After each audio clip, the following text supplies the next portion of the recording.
Olá, graça e paz, como é que vocês estão? Estudantes e iniciantes de teologia, tudo bem com vocês? Para você que está chegando agora, eu sou o pastor Anderson Porto, nós estamos na internet compartilhando conhecimento, estamos aí falando das coisas de Deus, trazendo aí edificação para a sua vida, com a graça de Jesus, ok? E para você que não é inscrito no nosso canal, se inscreva no nosso canal, você que já é inscrito, confere aí para ver se o sininho está ativado, porque de repente a gente está jogando vídeo aí no YouTube e às vezes o YouTube não notifica. Tem isso também, desescreve a pessoa, tem essas doideiras. Então, para quem tem um canal pequeno como o nosso, a gente sofre com isso, né? Então ajuda aí, eu te peço essas coisas que eu vou te pedir agora. Dá o joinha, isso, já deu. Comenta alguma coisa, fala assim: pastor, estou acompanhando as aulas, Deus tem me abençoado. Pastor, estou compartilhando os vídeos. Comente algo aí, dá um feedback, né? Com a gente aí, porque você comentando também, o YouTube entende que esse canal é relevante, que esse conteúdo é importante. Logo abaixo aqui do vídeo tem o link das descrições. Se você entende que esse canal tem abençoado a sua vida, que o Espírito Santo está falando no seu coração através dessas aulas tem edificado o seu coração, que você deseja abençoar esse canal, você pode entrar na plataforma do Apoia-se e a partir de R$5, né? Olha, um pastel de vento, dá para pagar um pastel de vento aí. Você pode estar abençoando o nosso canal, 5, 10, 15, dentro das suas condições e daquilo que o Senhor Jesus colocar no seu coração. Perfeito? Outra coisa que eu vou te pedir, antes de nós iniciarmos aqui o estudo, propriamente dito, compartilhe esse vídeo, né, em grupos aí que você tem, na igreja, grupinhos de seminaristas, de irmãos que gostam de estudar a Bíblia, de irmãos que gostam de teologia, nos grupos de Facebook. Isso ajuda muito a engajar o canal. Amém? Então vamos para a nossa aula. Tem muitas pessoas que compraram esse livro e estão acompanhando conosco, né? Teve uma irmã que falou: pastor, comprei esse livro, estou lendo este livro junto com o senhor através desse estudo. Glória a Deus, Deus abençoe a sua vida, minha irmã. E para você que não sabe, esse livro aqui é um clássico da editora Vida de Marion Pillman, conhecendo as doutrinas da Bíblia. Sensacional, é a terceira vez que eu estou lendo esse livro aqui, se eu não estou equivocado, porque eu tenho muitos anos. Tenho ele há 13 anos. Terceira vez. Tinha lido 2 vezes e essa é a terceira, juntamente com os irmãos que eu estou lendo. Você vê como é bom. Então vamos lá. Estamos falando sobre a natureza da expiação. Vamos lá. Cristo morreu. Ele colocou entre aspas aqui. Expressa o fato histórico da crucificação. Pelos nossos pecados, interpreta o fato. Em que sentido Jesus morreu pelos nossos pecados? Como se explica esse fato no Novo Testamento? A resposta encontra-se nas seguintes palavras-chave aplicadas à morte de Cristo: expiação, propiciação, substituição, redenção e reconciliação. Então temos aqui 5 palavras-chave. Rapaz, isso dá uma pregação, hein? Dá uma pregação. Deixa eu anotar aqui, deixa eu sublinhar. Isso dá uma mensagem, esses 5 tópicos aqui. Pronto, já tem a mensagem aí. Então vamos falar sobre expiação. A palavra expiação no hebraico é assim, pastor, ver qualquer detalhe, qualquer palavra, vou precisar dar uma mensagem. Expiação. A palavra expiação no hebraico significa literalmente cobrir e comumente é traduzida pelas seguintes palavras: fazer expiação, purificar, quitar, reconciliar, fazer reconciliação, pacificar, ser misericordioso, adiar e perdoar. A expiação no original inclui a ideia de cobrir tanto os pecados quanto o pecador. Ele vai citando aqui vários versículos, né? Expiar o pecado é ocultá-lo da vista de Deus, de modo que o pecado perca o poder de provocar a ira divina. Expiar é cobrir o pecado, não encobrir, né? Porque a palavra encobrir traz a ideia de esconder. Cobrir, expiar é cobrir, ou seja, tirá-lo, né? A ideia teológica é tirar diante dos olhos de Deus, da vista de Deus, ou ocultá-lo às vistas do Senhor, né? Levar para longe. Então temos aí a natureza da expiação, tendo a questão da expiação no sentido de nos purificar, de nos reconciliar com Deus. Então, por isso a gente fala assim, o sacrifício de Jesus foi um sacrifício expiatório. Sempre lembrando com X, a palavra expiar com X, porque expiar com S traz a ideia de fuçar a vida dos outros, né? O fofoqueiro, ficar espiando. Espiar é uma expressão teológica, perfeito? Diz mais aqui. Citamos aqui o Dr. Alfred Cave. A ideia expressa pelo original hebraico da palavra traduzida por espiar é cobrir e cobertura, não no sentido de torná-lo invisível a Deus, mas no sentido de ocupar sua vista com outra coisa, de neutralizar o pecado, para, por assim dizer, desarmá-lo, tornando-o incapaz de provocar a justa ira de Deus. Espiar o pecado significava colocar, por assim dizer, um véu tão atraente sobre o pecado, de modo que o véu, e não o pecado, passasse a ser visível, por lado a lado com o pecado, algo tão atraente que cativasse completamente a atenção. A mesma figura que o Novo Testamento usa quando menciona as vestes novas de justiça, o AT, o Antigo Testamento, usa ao falar da expiação. Quando se fazia expiação debaixo da lei, era como se o olho divino, que se acendera pela presença do pecado, da impureza, fosse aquietado pela vestidura posta ao seu redor. Ou, para usar uma figura muito mais moderna, porém igualmente apropriada, era como se o pecador exposto a uma descarga elétrica da ira divina fosse repentinamente envolto em uma manta e isolado. A exposição significa cobrir de tal maneira o pecador que seu pecado passa a ficar invisível e inexistente, no sentido de não estar mais entre ele e seu Criador. Usaremos as seguintes palavras de um teólogo alemão. Quando as almas pecaminosas se aproximavam do altar de Deus, onde habita a sua santidade, a natureza pecaminosa das almas estava entre elas e Deus. E a expiação tinha o propósito de cobrir seus pecados, de cancelar as acusações contra elas. Então note bem, a obra expiatória de Jesus na cruz do Calvário, ela realizou algo incrível. Né? A própria Bíblia vai dizer, os profetas, o profeta Isaías, para ser preciso, ele vai dizer o que faz separação entre o homem e Deus, entre nós e Deus, é o pecado. Então a obra expiatória, o sacrifício de Jesus, que expiou o nosso pecado, ela faz isso, ela nos reconcilia com Deus, cobre todos os nossos pecados diante dos olhos do Senhor. Então o homem passa a ter comunhão com Deus. É uma obra incrível, transformadora, que infelizmente, não sei se vocês sabem, né? Infelizmente muitos teólogos dizem que o sacrifício, teólogos, né, geralmente são liberais, né? Eles vão ensinar erradamente, equivocadamente, que a obra, né, o sacrifício de Jesus na cruz não teria efeito nenhum expiatório. Jesus teria morrido apenas para nos dar exemplo, o que é um equívoco, né? Nós entendemos e cremos piamente que o sacrifício de Jesus foi para cobrir o nosso pecado. Não encobrir, esconder, mas cobrir, nos remir, ok? Ou seja, quitar, né? Essa tradução também é interessante. Quitou. Ele quitou a nossa dívida. Diz mais aqui, quando o sangue era aplicado ao altar pelo sacerdote, o israelita sentia a segurança de que a promessa feita a seus antecessores se faria real para ele. Quando eu vir o sangue, passarei adiante. Êxodo 12, 13. Quais eram os efeitos da expiação ou da cobertura? O pecado era apagado, aí cita aqui vários textos, removido, perdoado, atirado nas profundezas do mar, conforme Miqueias 7,19, lançado para trás de Deus, Isaías 38,17 traz essa expressão.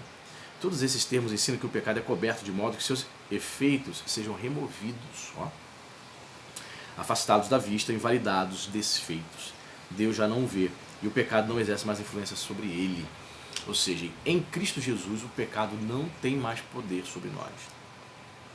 Embora nós tenhamos ainda uma natureza humana, né, inclinada ao pecado, o pecado não tem mais esse poder, o poder da morte espiritual. De modo que quando o crente que é cheio do Espírito Santo morre, o poder da morte e do pecado não o condena ao inferno, mas a obra expiatória de Cristo nos salva e nos conduz à eternidade, aos céus, ok? Diz mais aqui, a morte de Cristo foi uma morte expiatória porque seu propósito era apagar o pecado. Foi uma morte sacrificial ou uma morte que tinha relação com o pecado? Qual era essa relação? Ele mesmo levou em seu corpo os nossos pecados sob o madeiro, 1 Pedro 2,24. Deus tornou pecado por nós aquele que não tinha pecado, para que nele nos tornássemos justiça de Deus. Segundo aos Coríntios 21. Expiar o pecado significa levá-lo embora, de modo que ele é afastado do transgressor, o qual é considerado, desse modo, justificado de toda injustiça, purificado de toda contaminação e santificado para pertencer ao povo de Deus. Sempre traz a nossa memória, né? João 1,29. Eis o Cordeiro de Deus, que tira, que leva embora, né? O original se pode traduzir dessa forma, que leva embora o pecado. Jesus, o Cordeiro de Deus, tira e leva embora o pecado que nos conduz à perdição. Uma palavra hebraica usada para descrever a purificação significa literalmente quitar o pecado. Pela morte expiatória de Cristo, os pecadores são purificados do pecado e logo se tornam participantes da natureza de Cristo. Eles morrem para o pecado a fim de viver para Cristo. Segundo tópico aqui falamos sobre expiação, propiciação, substituição, redenção e reconciliação. A natureza da expiação. Então vamos falar um pouco agora sobre propiciação. Crê-se que a palavra propiciação tem sua origem na palavra latina propé, que significa perto de. Assim a palavra significa juntar, tornar favorável ou efetuar reconciliação. Um sacrifício de propiciação traz o homem para perto de Deus, reconcilia com Deus, fazendo expiação por suas transgressões, ganhando a graça e o favor divinos. Deus, em sua misericórdia, aceita o dom propiciatório e restaura o pecador a seu amor. Esse também é o sentido da palavra grega, conforme usada no Novo Testamento. Propiciar é aplacar a ira de um Deus santo pela oferta de um sacrifício expiatório. Descreve-se Cristo como essa propiciação. Interessante isso porque entre os povos pagãos, idólatras, politeístas, essa ideia de oferecer sacrifício para aplacar a ira dos deuses também estava presente. Oferecia não somente sacrifícios, né? Muitos povos, muitas tribos, não somente sacrifícios de animais, mas sacrifícios até mesmo humanos, pessoas, porque havia a ideia entre essas pessoas, né, com a mente totalmente dominada pelo diabo, de que sacrifícios até mesmo de seres humanos, de animais, o derramar do sangue, iria aplacar a ira dos deuses. Então, por exemplo, quando acontecia um terremoto, ou havia uma seca muito severa, de modo que a colheita era prejudicada, começava o burburinho. Os deuses estão irados. Precisamos aplacar a ira dos deuses. Então se oferecia vários sacrifícios, mas não havia nenhuma ideia entre os povos pagãos de oferecer sacrifícios e o indivíduo, o ofertante, ter uma vida separada, uma vida santa, uma vida longe daquilo que é mal. Não havia essa ideia, né? Os gregos, os romanos ofereciam sacrifícios, né, aos seus deuses, e eles viviam numa perversidade, numa perversão total. Então, o Novo Testamento vai ensinar isso, né, que era algo assim inovador. O ofertante, né, ou seja, o crente se aproxima de Deus crendo que Jesus, certo, foi oferecido como propiciação pelos seus pecados. Ok, Jesus realizou essa obra, ele realizou essa obra de propiciação, fui reconciliado com Deus, mas o que se exige de mim agora? Jesus fez isso por mim, tá, e o que ele exige de mim agora? Ele fez algo tremendo, ele exige que eu seja santo, que eu obedeça aos seus mandamentos. Então o cristianismo vai exigir uma mudança radical de vida, algo que as religiões pagãs não exigiam. O cara permanecia na perversidade, na transgressão, continuava assassino, homossexual, não havia mudança de vida. Isso me lembra muito, eu era adolescente, eu tinha um padrasto, e meu pai morreu, eu tinha 8 anos de idade. Aí minha mãe se uniu a uma pessoa, que foi meu padrasto, logo a seguir a morte do meu pai. Então ele esteve com a minha mãe dos meus 8 aos 18 anos. Então, portanto, posso dizer que ele me criou, né? É uma pessoa extremamente difícil. E era espírita kardecista. Então, note bem, olha só.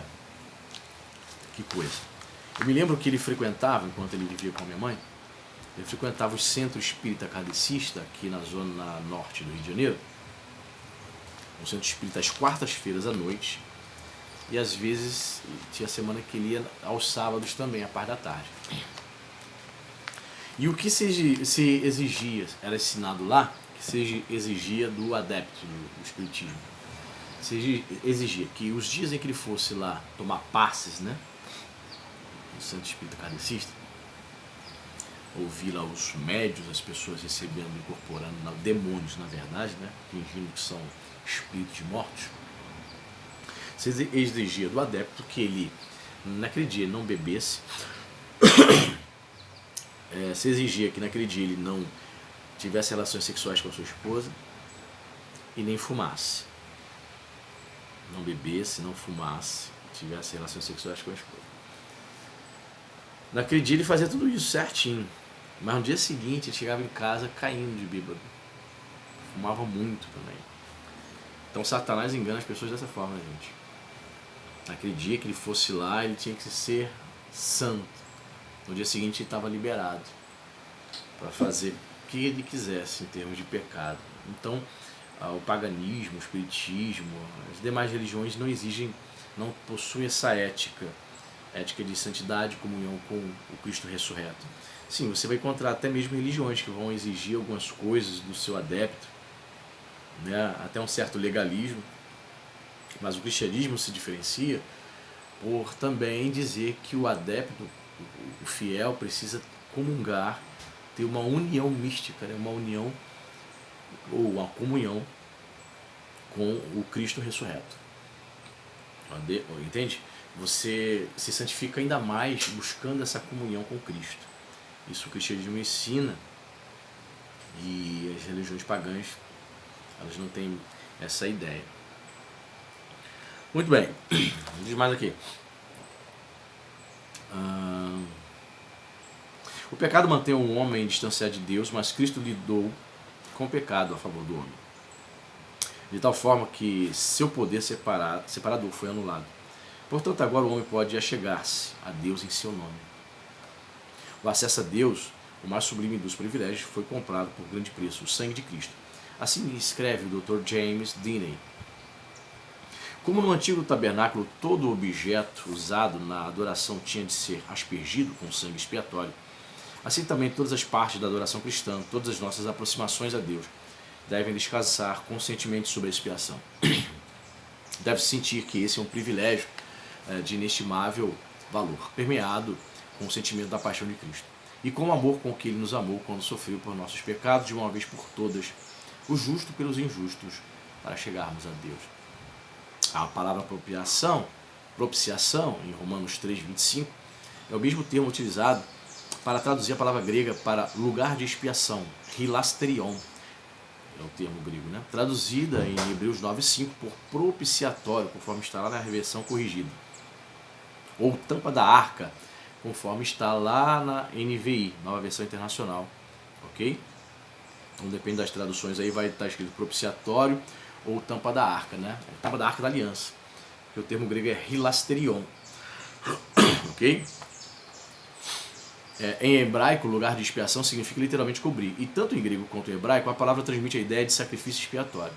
Refere-se à arca da aliança, conforme está em Êxodo 25, composta de duas partes. Primeira, a arca representa o trono do justo governante de Israel, contendo as tábuas da lei, como uma expressão de sua justa vontade. A segunda, a cobertura ou a tampa, também conhecida como propiciatório, coroada com figuras de querubins. Então a tampa da Arca da Aliança, que ficava dentro do Santo dos Santos, era chamada de propiciatório.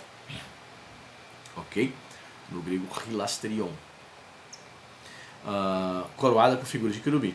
Transmite-se duas lições importantes com essa peça de mobiliário. A primeira, as tábuas da lei ensinavam que Deus era um Deus justo, que não passaria por cima do pecado, que devia executar seus decretos e castigar os ímpios.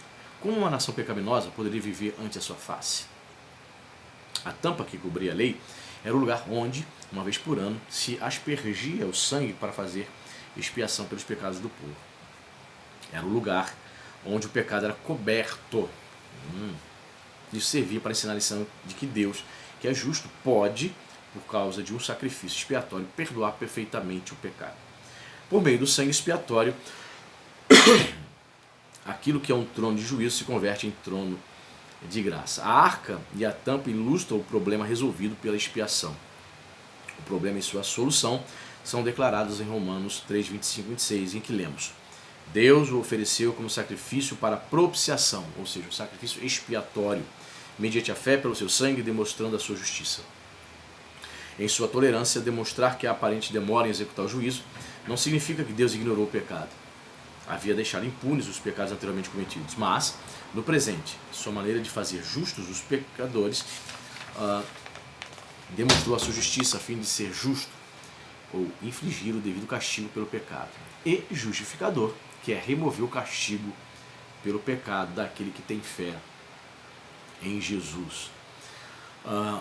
Muitas pessoas consideram Deus severo demais.